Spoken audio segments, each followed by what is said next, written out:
America వెళ్ళే ఉద్దేశం లేదు. నాకు పెళ్లి చేసుకునే ఉద్దేశం లేదు. నాకు ఉద్యోగం చేసే ఉద్దేశం లేదు. ఇలా అంటూ ఉంటారు కదా. ఇలాంటి వాటినన్నిటిని ఈ స్ట్రక్చర్ యూజ్ చేసి చెప్తాం.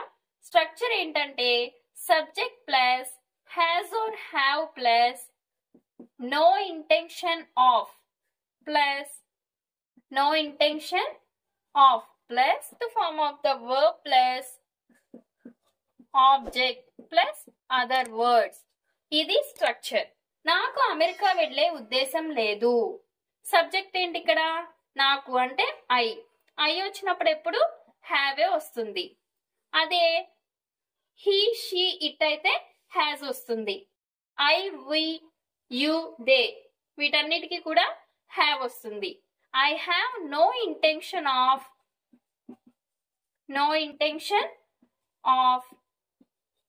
ఇక్కడ వర్బ్ ఏంటి? ఫోర్త్ ఫామ్ ఉండాలి కదా.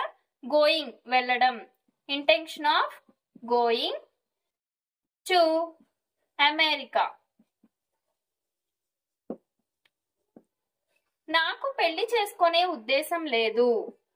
I have no intention of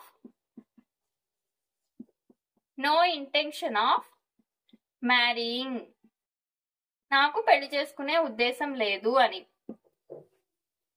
నాకు ఉద్యోగం చేసే ఉద్దేశం లేదు. I have no intention of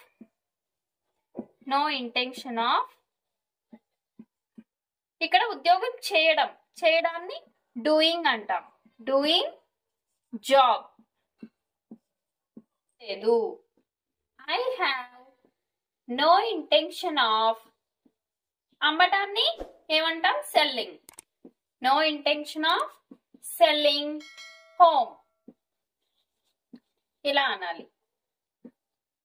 నాకు కార్ కొనే ఉద్దేశం లేదు. I have no intention of buying a car. I have no intention of buying a car. నాకు నీతో ఉండే ఉద్దేశం లేదు. I have no intention of living with you అనొచ్చు, staying with you అనొచ్చు, being with you అని కూడా అనొచ్చు. I have no intention of living with you. నాకు నిన్ను తిట్టే ఉద్దేశం లేదు.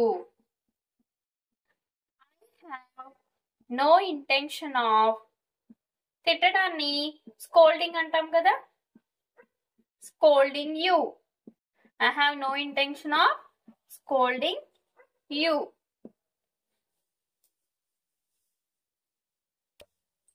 Question of the day. నాకు ఇల్లు కొనే ఉద్దేశం లేదు అనే దాన్ని ఇంగ్లీష్ లో ఏమంటారో కమెంట్ సెక్షన్ లో కమెంట్ చేయండి. వీడియో నచ్చితే సబ్స్క్రైబ్ చేసుకోండి, లైక్ చేయండి, షేర్ చేయండి. Thank you.